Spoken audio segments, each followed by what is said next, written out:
Today on episode 164 of the Peak Performance Leadership Podcast, we speak to productivity expert Tim Ringo, and he's going to tell you how you can maximize your time and lead through the use of technology, trends in society, and just being more productive. That's right, folks. It's all about being productive today. Are you ready for this? All right, let's do it.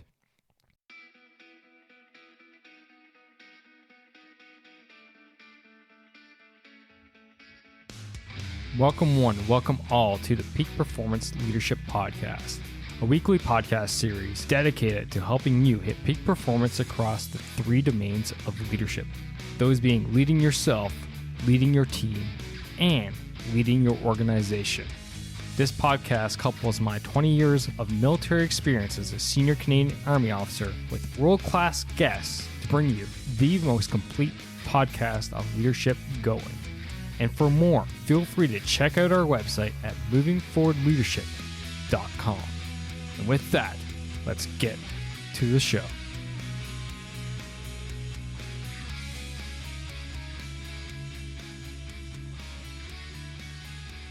Yes, thanks for showing up today. It's so great to have you here. It is your Chief Leadership Officer, Scott McCarthy, and welcome to yet another great episode of the show. Today we're going to be diving directly into productivity and how to increase productivity.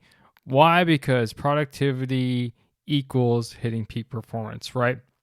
The more productive that you are, your team is, your organization as a whole is, the higher you're going to operate. So with that, I decided to go out and bring in productivity expert Tim Ringo. He's got over 30 years as an executive in HR consulting and HR software. So he's been around productivity his whole life, his whole career.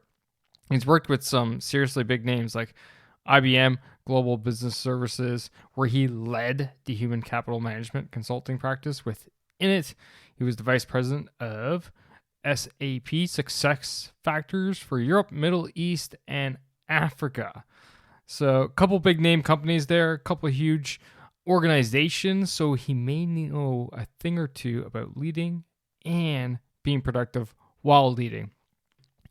And productivity is one of those things, right, where people either have it or they don't. And us as leaders, we need to, one, not only be productive ourselves, but two, help our teams be more productive. And sometimes that takes having that outside face, outside voice to come and talk to us, look at what we're doing, or simply hear what they have to say about productivity. Hence why it's great to have Tim on the show. We talk about topics such as new technology that can transform the job of human resource professionals and the benefits to companies, working in jobs that inspire and motivate employees to become more productive and effective, trends that are currently ongoing, and despite our developments in technology and increasing our dependence on it, how human capital will not be degraded, i.e., we always need our team members, right? So, outstanding episode. It was great to have Tim on the show. We talk about his book, Solving the Productivity Puzzle, and effectively, we just really get down to earth and talk about this topic.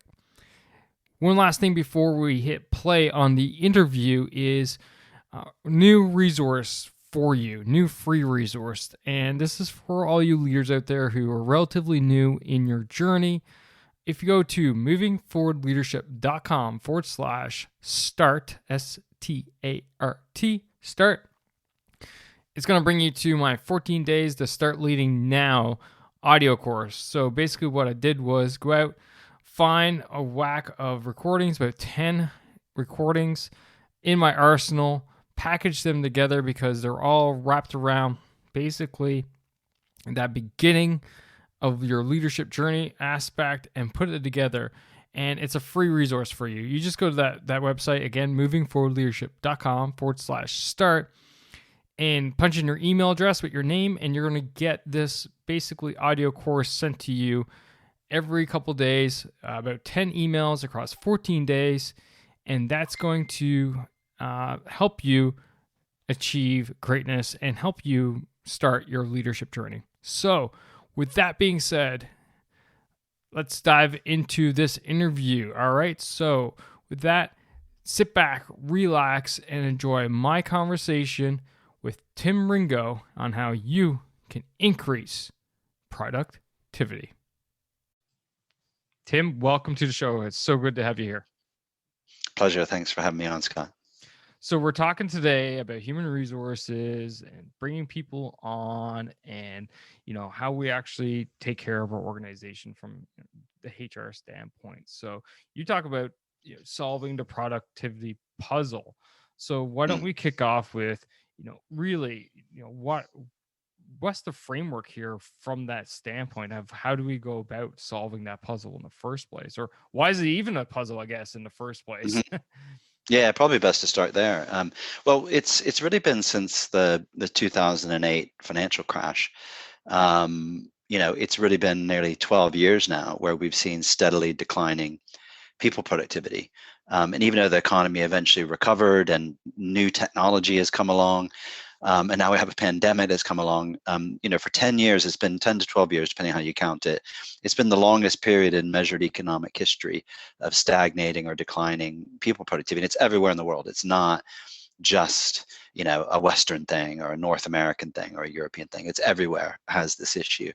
And so I was fascinated when I read a paper by the OECD in 2018 that essentially said this is such a problem that we're going to see out to 2060, so 50 years on from now, 40 years on from now, we're going to see that people productivity problem having significant pressure on GDP, which means that out in the future, living standards would be less than they are today. And they were very pessimistic about it. They said, look, organizations aren't aligning people to technology. Organizations aren't investing in redoing their processes to take advantage of technology.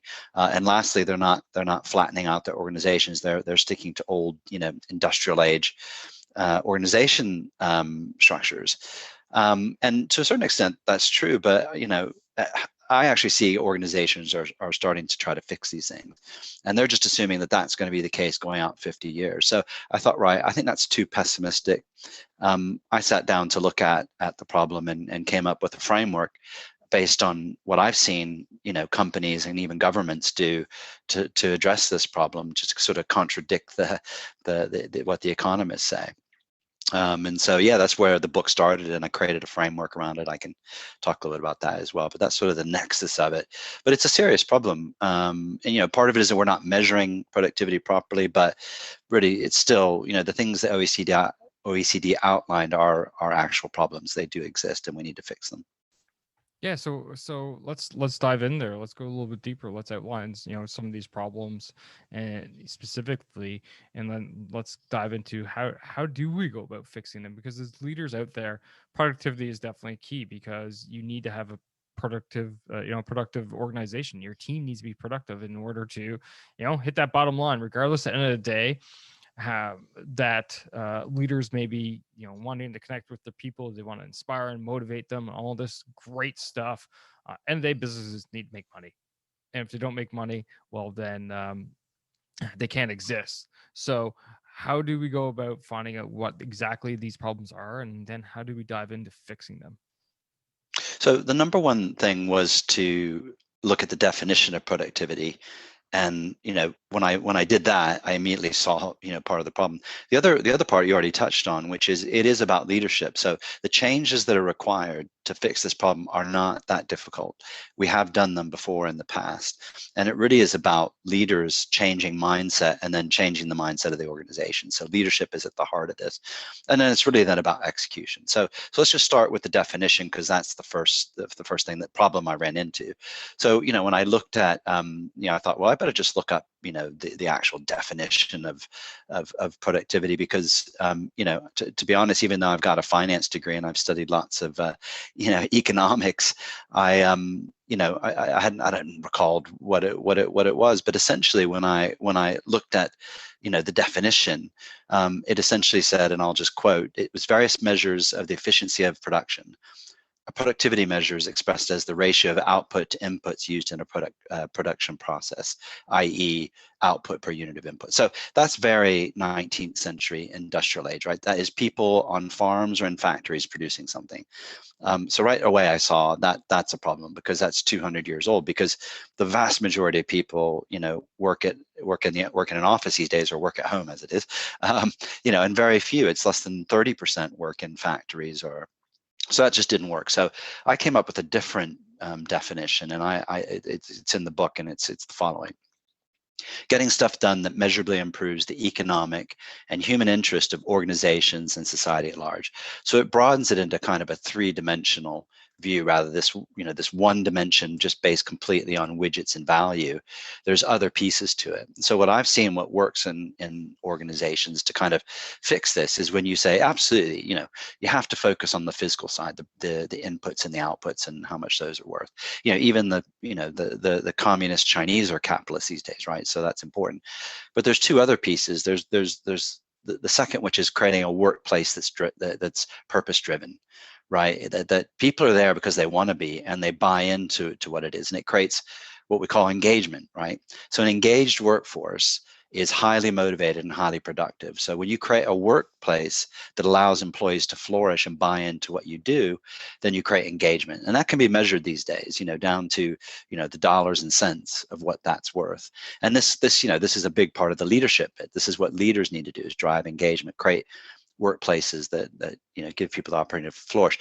And then, not surprisingly, what comes out of that is innovation. People have the time, the inclination, the headspace to set back and say, well, hang on a minute, shouldn't we do things differently? Or, should we invent new products and services that people might want?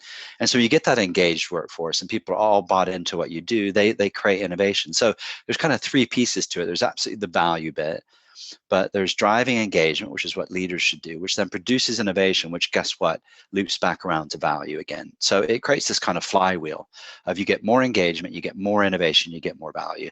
And for me, that is getting stuff done, that measurably improves the economic and human interests of organizations and society at large. That is, what I think is a new definition. So I'll just pause there and see if you have any questions before we take that a little further.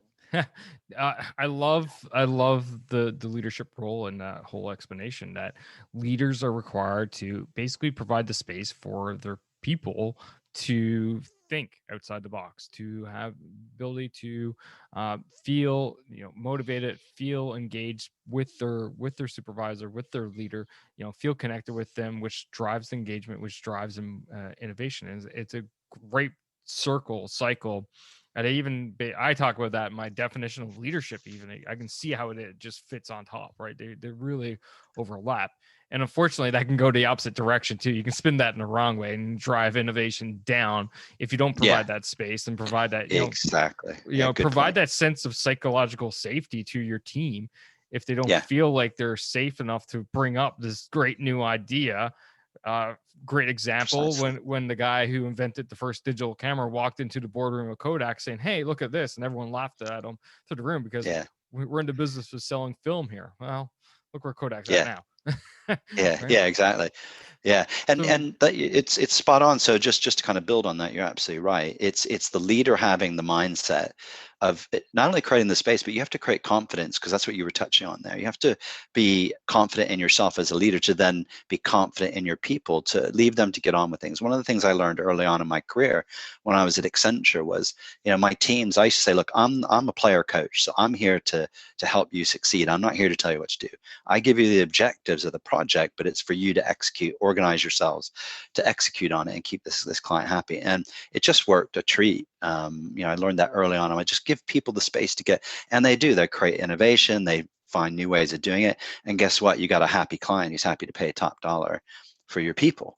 And I saw that early on, and I've kept that. Now, what I found is, as I moved around a couple of companies like IBM and SAP, when I brought that kind of leadership approach into those companies where they were more command control, people were uncomfortable at first. Like, well, hang on, you're supposed to tell me what to do. It's like, no, I'm here to give you your objectives and coach you to high performance. And what I had to do was just help people kind of step by step build that confidence that you can do it. You don't need me to be telling you what to do. And again, you just created higher engagement by doing that. So it's kind of just accidental, really, that I sort of ran into this. But I'm convinced that people, if you give them the space, they will engage, they will innovate, they will create value. No, I love it. And I had a former guest on the show named Tim Clark, and he refers to that as the 4 stages of psychological safety, and i.e., enabling Yeah. people to the point where they can come. And I believe this is stage 3, if I, off the top of my head, where they feel confident enough to come and provide you with, an idea without thinking that they're going to end up being ridiculed or something along Yeah. those lines. So Yeah. yeah, But as a leader, you also have to be able to spot the people who are not performing, who are not exactly. getting on, and know, that there's an intervention, and then you have to go be firm and you have to help them, right? So you can't just sit back and say, hey, you guys are on your own. It doesn't work like that. You have to, help people. People will run into roadblocks, and you have to be there to help them get past it. So that's kind of the high level framework. And then what I did is I broke that down even further, which said, what I've seen work is when you've got that mindset and you've got that new definition of productivity, when you then work inside the organization to create a mindset, process, and technology that gets the following: right people in the right place at the right time with the right skills and the right motivation. When you have that as a kind of company policy, and you have the processes and technology to make that happen, guess what? Yeah, that's a great place to work, and it's highly efficient, highly effective. So there's an element of this that says you also need to do proper planning, strategic workforce planning, to get right people, right place, right skills, right time, right motivation. And so that's what I talk a lot. I basically unpick that in the book and say, well, right, well, how do companies do that? And it isn't difficult. It's a pretty straightforward framework. And what employee doesn't want to work in an organization that at least attempts to do that, right? It isn't going to 100% get you in the right place at the right time all the time, but as a principle, that's how you work, and most of the time it works, right? So that's the thing that I've kind of put forward to say, well, that's what you need to drive as a leader, that change in the organization. It isn't kind of, well, over here we've got learning, over here we've got recruitment, over here there's pieces everywhere. It's like, no, this is an integrated approach, from bringing people into the and then getting them in the right place, right time, all the way through to the day they leave you, right? And that's really what works. That's the idea. No, I like that part about getting the right people in the right place at the right time. And often you hear the stories of, oh, that person wasn't a great fit. But then it's like, well, did you try them elsewhere in the organization? Did you Exactly. give them an opportunity to try out a different job? Did you provide the training to fix that delta between what it is that the competencies and the skill sets that they had between the ones that you were expecting? Did you go through all these different things? And they go, well, no. Yeah. Yeah. They We should have just let showed them up. go. Yeah. Yeah, we just Yeah. let them go. So Yeah. how does that affect productivity within the teams and organizations? Because it's got to be a huge pitfall. Oh, it's huge. Absolutely. I mean, and this is why, as a leader, your job is to understand your workforce, your team, but also each one of them as individuals. So what I always tried to do in order to gauge how I would coach somebody is I would get to know them as a person, go out for a coffee, understand what makes them tick. I want to know what motivates them at work and what motivates them at home, to the extent that they want to share that, right? But usually they do. The two things are linked. And that's really important then, to understanding how you build a team, because if you know how all these different people are motivated and they all have different motivations, you can get the right pieces in the right place. But secondly, you have to encourage them all to understand what each other are motivated about, right? Which then further helps. That isn't all just about the leader getting the right people in the right place. It's about everybody doing this. And part of that is understanding people's motivations. Why are you here? Why do you get up in the morning to come work with me, come work in this organization? Now, if the answer is, well, I kind of really don't like it here, and I don't see anything here that's well, okay, then we then obviously you need to be moved on. But it's a great point, because when I joined Andersen Consulting, which became Accenture, I joined Andersen in 1990. The main job they had back then, you'd take you out of university, teach you how to program computers in COBOL, right? And I was the world's worst programmer, right? So for 2 years, I designed and programmed software, and I really didn't like it. And I thought, my God, I've made a huge mistake, right? But then they created this thing called change management practice, which is all about aligning people to technology. And I said, that's for me. right? And I just went to the partner and said, look, I'm never going to get this programming stuff. My brain doesn't work that way. Can I go do that over there? Because that looks interesting. And then that's where I started on the whole people journey. In 1992, I started working in change management. And so, and Andersen was that kind of place. They said, well, if you don't fit here, we'll find some other place for you, right? And that's what really good organizations do. And good leaders recognize, say, yeah, I'll help you get to that practice over there. I'll introduce you to the partner or whatever. So, that's a really good point you make. No, for sure. Now, one of the things you actually talk about as well, and it's interesting, it just kind of came up there, is technology and the use of technology. Now, we've talked about the hindrance of it, but is there ways that we can leverage technology in our approach towards engagement, towards productivity, so that we can have a highly productive team, highly productive organization out Yeah, there? I mean, I'm a big fan of technology. I mean, that's why I joined Anderson's, in 1990, because I could see that's kind of where the future was going. We forget, I tell my son, back in 1990 when I joined, we didn't have a computer, we didn't have PowerPoint, we didn't have any of these things, but you could see where it was going. And although I was a really bad programmer, I've always been interested in technology. I think it's really powerful. And so that's why I've always worked in technology companies, Accenture and then IBM and then SAP, because I love it. But I've always wanted to be on the side of it about how do we align people to it. And that's kind of where I've learned and seen the most. And so for me, technology and my colleagues, sometimes like this didn't like it, but I always say, look, technology is the third thing on the list that you should do when you're trying to change your organization. The first is, as I said, change the mindset. Second, have a plan for how you're going to implement the change. Third, the technology it becomes the enabler, right? It's the thing, it should be the tools. And the good news is the tools get easier and easier and more powerful and more powerful. That's the thing, that once you've got those other things in place, you can then use to turbocharge. And this is what I talk about in the book. So I call the right people, right place, right time, right skills, right motivation. I call that PEIP, people engagement, innovation, and performance. And then basically you can take that PEIP and multiply it times these new emerging technologies, AI and other things. And I think you get something we've never had before. You get augmented humans. I know it sounds a bit scary, but you're essentially getting tools, and this is what's coming, that are going to make people better at work. They're not going to replace them. They're going to make them better. And this is really exciting, right? But it is an enabler. It can't be what everything's about. Organizations are full of people, not technology. Technology should be the tool. No, I love that. And I often find people look at technology as, oh, it's the solution. The solution's here. Like, well, no, it's not the solution. It's just the tool of the solution to whatever problem you're trying to fix. Exactly.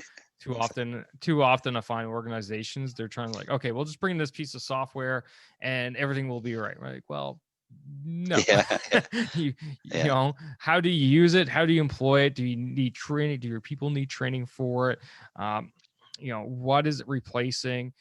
Are you getting rid of it? Or are you just adding a redundancy in? Because how many times have I seen technology come in, even in my day job? Oh God. A great example. We just, whatever reason, Canadian Army loves Excel spreadsheets. Yeah. Like, it's like, hey, here's a problem. All right, we'll make it an Excel spreadsheet. Yes. Like, but we have these various pieces of software that is built in house for us, for HR management, for example, where I can go in and check to see when people are on holidays and stuff like this, or where they're tasks. Yet, how many times have I come across Excel spreadsheets doing the exact same thing? Yeah. It's like, okay, so there's a failure here to There is properly implement the technology, right? Yeah. And I remember when I commanded a squadron of 200 members, and I remember telling everyone, I'm like, if I find an Excel spreadsheet that does something that this software does, it's going to go. Because at that point, the training has been, like, we did everything that we could. It's just now that culture shift and that mindset shift. Okay, leave Excel. Let's use this. Yeah. And typically, exactly. Wow. And people typically, the reason they'll do that spreadsheet thing is because they've been presented with a tool that isn't fit for purpose, doesn't make them better, right? And very often is technology that has been built for the IT engineer and not for the user. And that's what's changing today. You start hearing now about the employee experience, and that employee experience is, it's the office and all that kind of stuff, but more and more it's about the tools you use. You're going to see more voice generated. You're going to see more talking to HR systems. And in fact, I think in 5 years' time, the whole idea of HR system will have disappeared. You won't hear that anymore. It's going to be your own personal assistant that helps you manage your team. Bob has put in a notice will come up on your Alexa, and I'm probably just going to wake mine up now. But we'll come in and say, hey, Bob's asked for a couple of weeks off on these dates. Is it okay to approve? Yeah, Alexa, please approve that. And you'll see those kind of things that are coming, and it just makes you better, right, at your job. You don't have to go into the computer, click through 4 screens, or go to your spreadsheet. You just did it over voice command or with your watch. Talk to your watch or whatever. And that's what's coming. So more performance support versus, a tool you have to go in and open and, that sort of thing.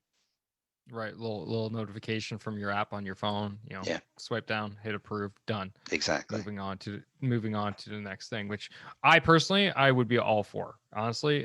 Whatever makes my life easier as a leader, as a supervisor of my team, if it makes it easier, yes, I'm there for it.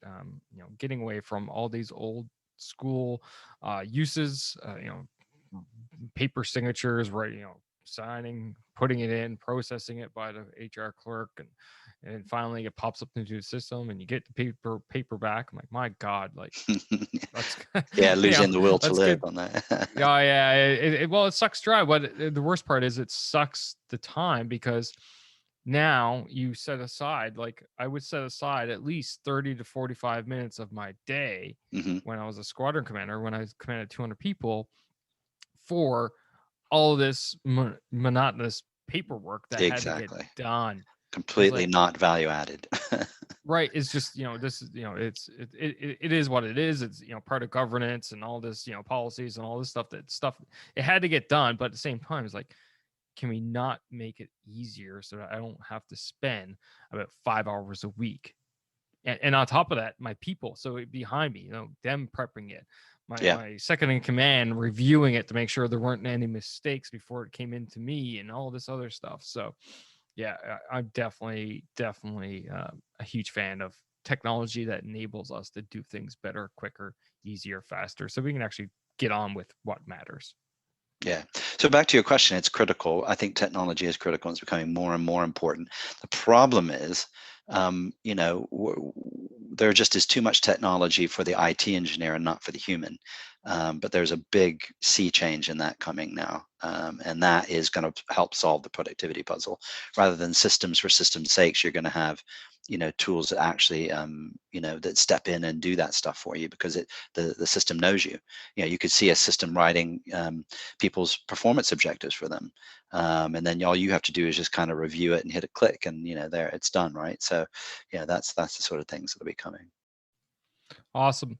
Now, do you foresee like quote unquote efficiencies coming in the HR realm, or is it, and by that I mean downsizing, obviously, but or is it, does that realm have to kind of pivot and shift, or actually it's going to enable it to focus better on the things that matter? Yeah, because I get this question. I do a lot of workshops with HR people, and they get really concerned when I talk about some of these things, about what these tools are going to do.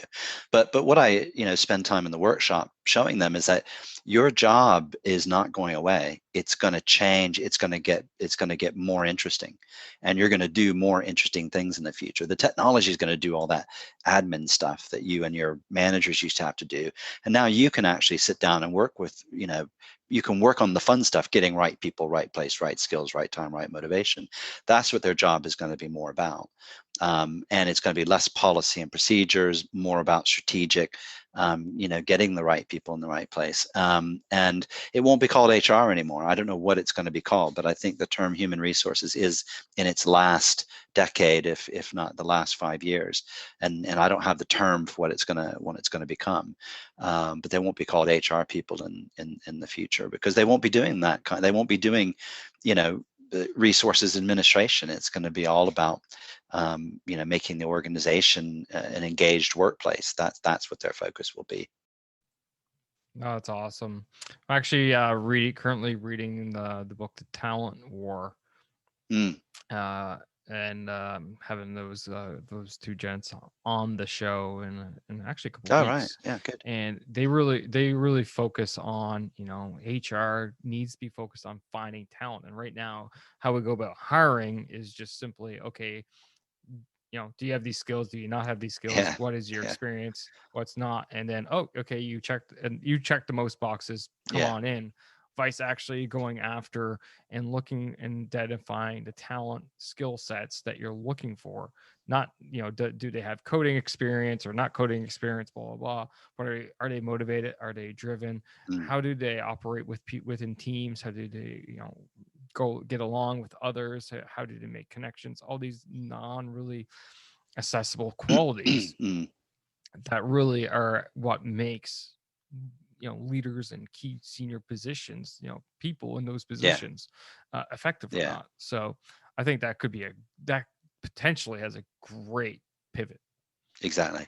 Yeah. So the pivot's coming. And, I try to calm them as you're not going to lose your job. You're going to have a different one and a much more interesting one. And that's what technology has done throughout history. Of course, sometimes technology does replace people, but we're actually in an inflection point right now. We're going to see technology is more augmenting people than replacing people. And that's a good place to be. It's tough being alone as a leader.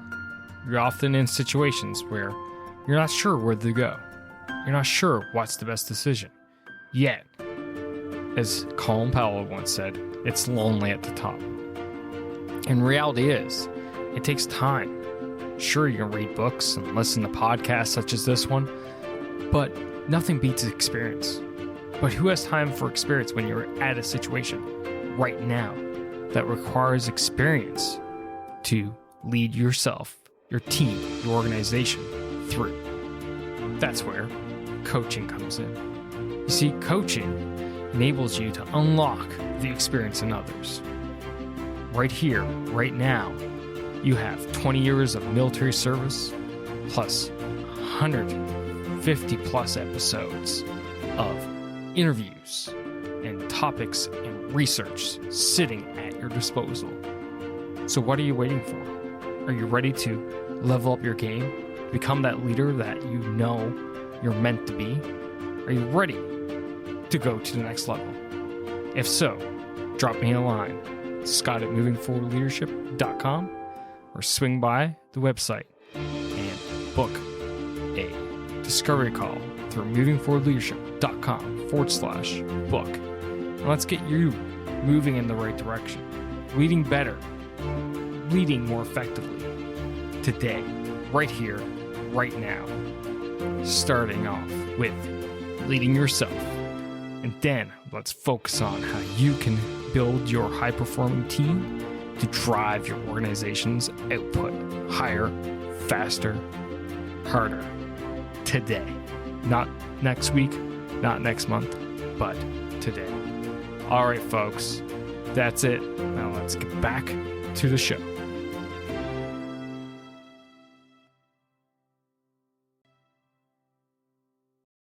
No, for sure. I love it. And completely agree. Like, despite when technology, I find when technology essentially eliminates jobs, it creates as well at the same time. Yeah, Right. exactly. Yeah. When I was young, I remember having this conversation with one of my young troopies, and she had a young son that's relatively the same age as one of my sons. And she's like, "Oh, I'm scared. I don't know what kind of jobs." I'm like, "Listen, when we were young, app development, you mentioned app development to our parents, and they'd scratch their head and look at you weird. Yeah.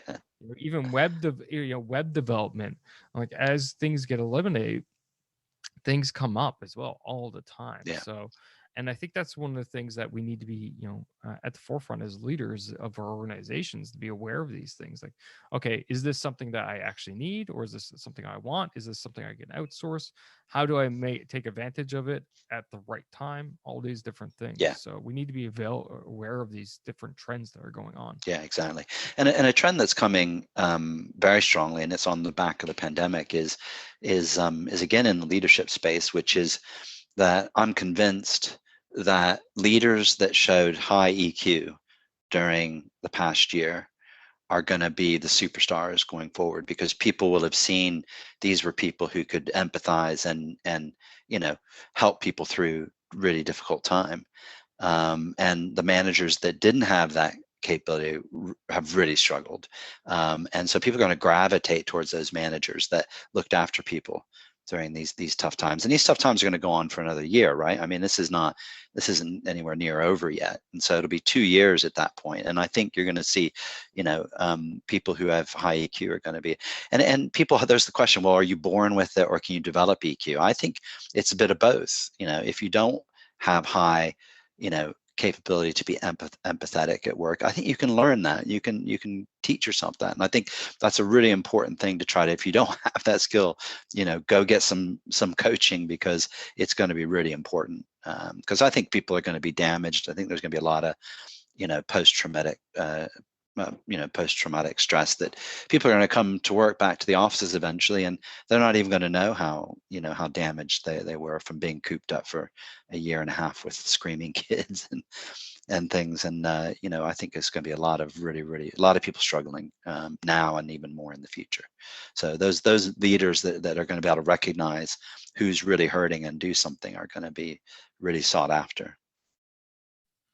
That's awesome. And actually, that's a segue quite nicely to something that's in the back of my mind. As we exit the pandemic, hopefully sooner than later, um, I'm not sure if all businesses will remain or go back to the way they were before the pandemic.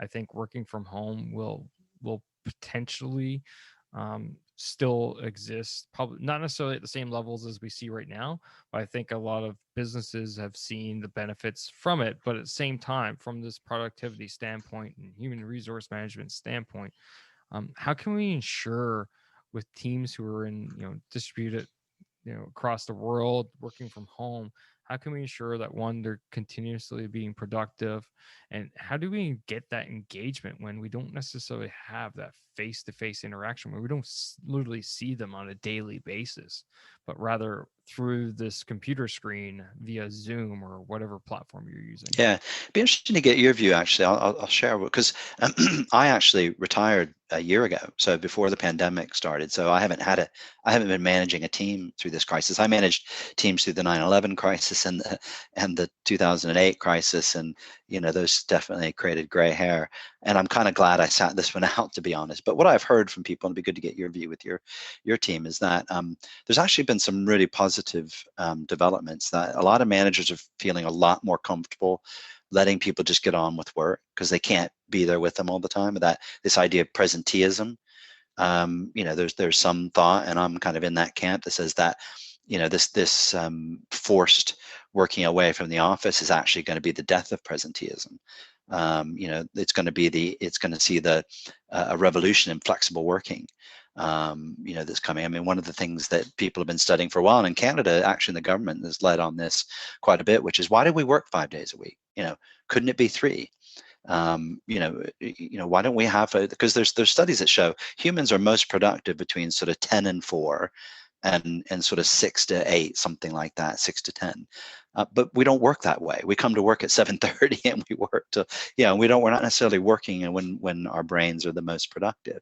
And what we found in this lockdown is that people ended up working kind of when they were most productive. And people have discovered new ways of working. I think that's going to really play into the workplace quite dramatically. And I totally agree. I don't think people are going to all just work from home now. I think loads of people are dying to get back to the office. But I think you'll start to see people who work from home maybe 1 or 2 days a week, because they want to have that flexible working, right? And I think you're going to see managers who used to be uncomfortable and demanded to have their team in the office when they were there. I think they're going to be a lot more comfortable with people not being around. So we're going to see some really positive developments. Thinking that the future of the office, there's going to be a complete rethink. Workforce well-being, there's going to be a complete rethink. Workplace culture, what is appropriate and what's not appropriate. A lot more flexible working we're going to see. And this is where I think HR will be coming in their new role as they pivot to this. They're going to be drivers of this new way of working. So the pandemic has essentially been an enforced workplace social experiment, one of the biggest ones ever. And I think we're going to see a lot of positive things coming. But let me get your view, though. I'll interview you for a moment.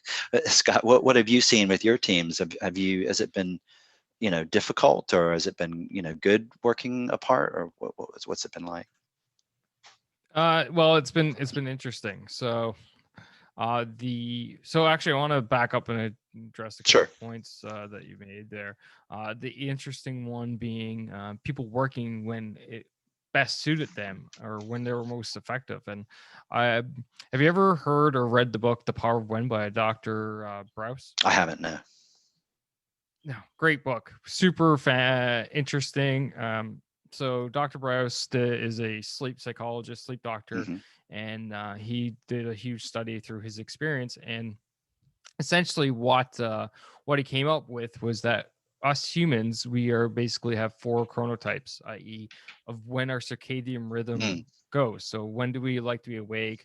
When do we like to eat? When should we like exercise? All this different things. And he wrote a book called The Power of When, and he breaks everyone down. So you go through his website, you go through the test, you find out what type of chronotype you are. There's wolf, bear,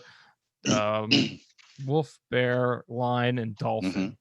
Those are the 4, and they're basically based off your circadian rhythm. So me, I'm a lion. I like to be up early, hence why I'm up at 5 a.m. working out. You can probably see my workbench there, my workout bench in the background, right? I'm up at 5 a.m. and by 5:15, I'm throwing weights around or doing some kind of exercise. Pure line, 100% pure line. Yeah. So he breaks it down like that, and that's how I operate. And I found myself how productive I am. I actually went through the book and made a Excel spreadsheet, which outlines all the different activities that he breaks down in the book, and he goes through everything. I mean, like from when's the best time to get up to the best time to go to sleep, everything in between. When's the best time to ask for a raise from your boss, and you can like figure out what their chronotype is, and then match it to yours. and he's like, and to the point of being intimate with your spouse, like everything's in there. So I literally made an Excel spreadsheet, highlighted all those things, and I worked my days based off of that. So for me, I go super technical in the morning, and then I do my planning and my meetings and all these other things in the afternoon. So hard crunching in the morning and all these other things, really interactive stuff in the afternoons based off my circadian rhythm. So it was an interesting point. So anyone out there listening, you should definitely check out the book. By the way, it's on the resources page for the website. If you go to movingforwardleadership.com/resources and you go under suggested resources, that's where you can find it. So super interesting that you mentioned that. But to answer your question, how have I found it? It's interesting and difficult for me to answer that. And the reason why I say that is being a full-time Canadian Army officer, we have a culture that you need to be at work. Mm-hmm. In fact, if you're not at work, you can be charged under the military code of discipline. Yeah. It's called absent without. It's called absent without leave, right? Yes. How do you enforce that type of discipline when home is work? And a lot of supervisors out there are having a hard time accepting that they don't know what their people are doing. In the old days, pre-pandemic, everyone shows up and like, all right, here are your tasks for the day. Away you go. I got nothing for you. And literally sometimes people, they don't have anything to do in the Army because we're essentially break glass, break open glass in the case of emergency. So not everyone is busy every single day. Some people just have nothing to do. So it's really hard for a lot of supervisors to accept that they don't have full control over their people. I am not of that camp. I am not of that mentality. I'm more of a new generation where I have no issues with working from home and working in a distributed manner. I will give my subordinate a call. I'll be like, hey, what's going on? Give me a back brief. How's it going? Okay, provide a little bit of direction. Boom, boom, boom. All right, here are your key outputs. Go. Because at the end of the day, the only thing I care about as a supervisor from a work standpoint is do you achieve the deliverables when I expect them to be achieved? Right. And the quality at the quality level. The quality level expected. So Yeah, we're yeah. That's why I asked the kind of question, torn. because the military is it. I mean, it is right. I mean, it's. I mean, it is command and control. That's where that's invented, and you can't have an effective military without command and control. But it's interesting to see that, as you say, your approach is potentially changing a bit because of the kind of job you have, right? I suspect, obviously, a commander in the field, it's a completely different thing. But yeah, I suspect that there's a lot of companies that are still very command and control, and so you have a lot of leaders who are therefore still a lot of command and control. And the beginning of the pandemic would have been extremely uncomfortable with them. But what I'm hearing from colleagues, ex-colleagues, and friends and stuff is that people are feeling a lot more comfortable. It's like, people seem to get it done, so I'm going to leave them to do it. And I think that's a good thing. Again, with my career, I found that worked for me. Leave people to get it done, coach them through any difficult bits, but really just trust them to do what they need to do.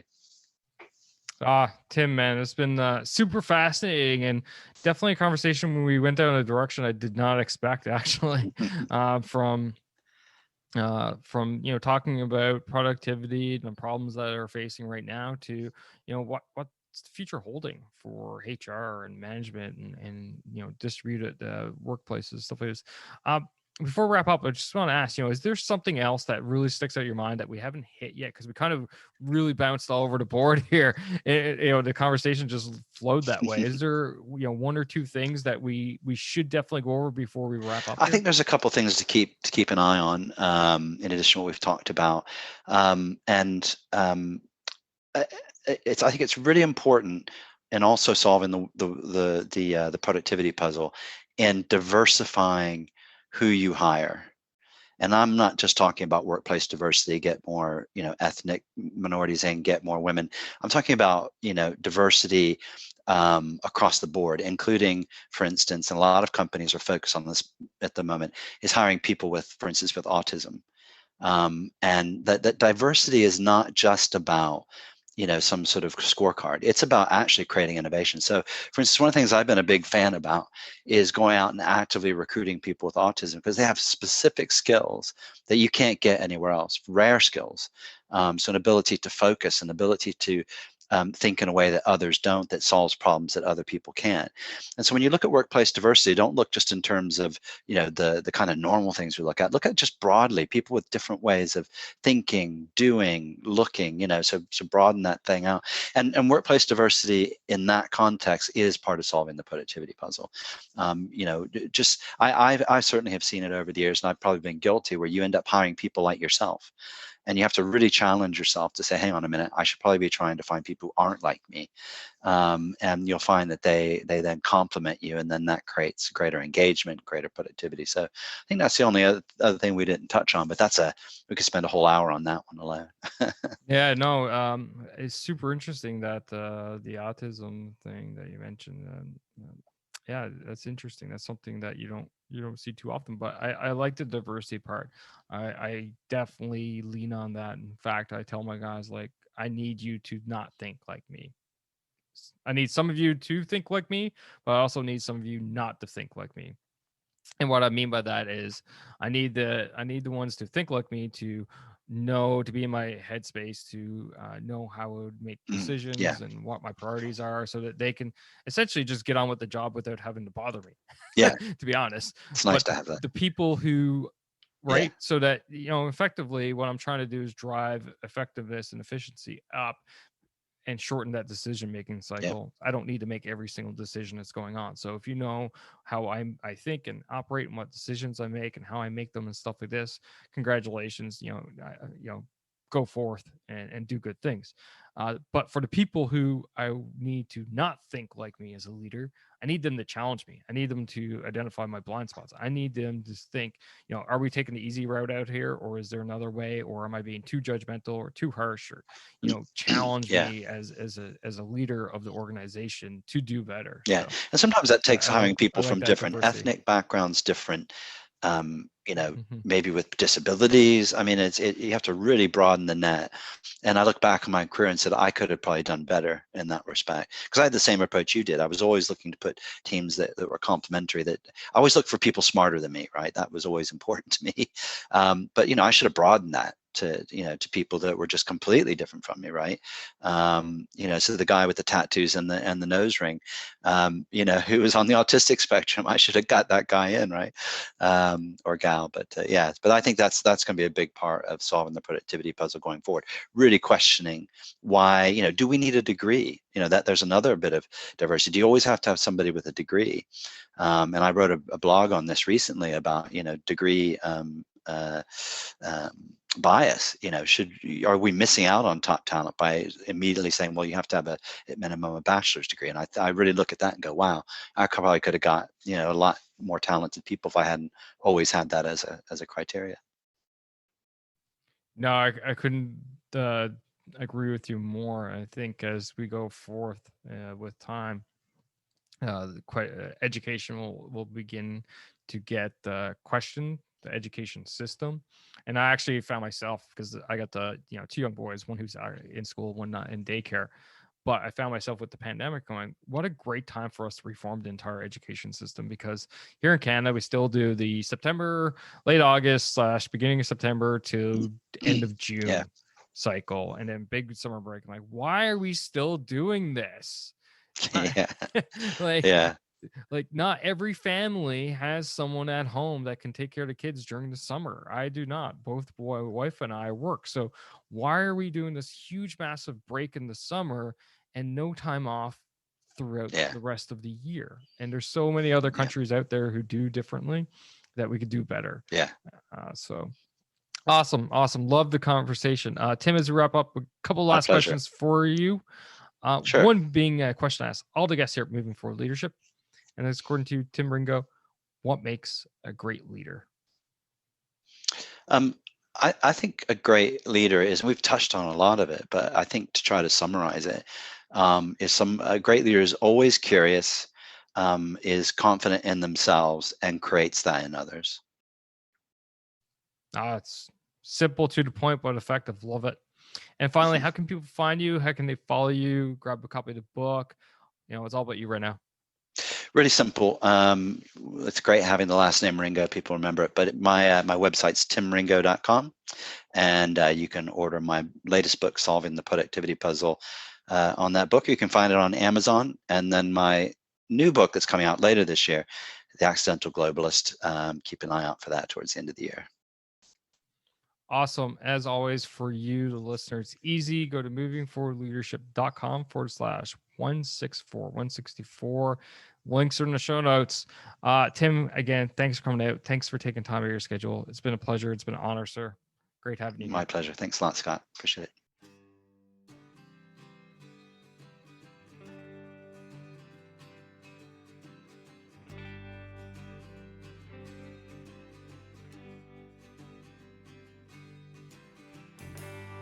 And that's a wrap for this episode, ladies and gentlemen. Thank you for listening. Thank you for supporting the Peak Performance Leadership Podcast. But you know what you could do to truly support the podcast? And no, that's not leaving a rating and review. It's simply helping a friend.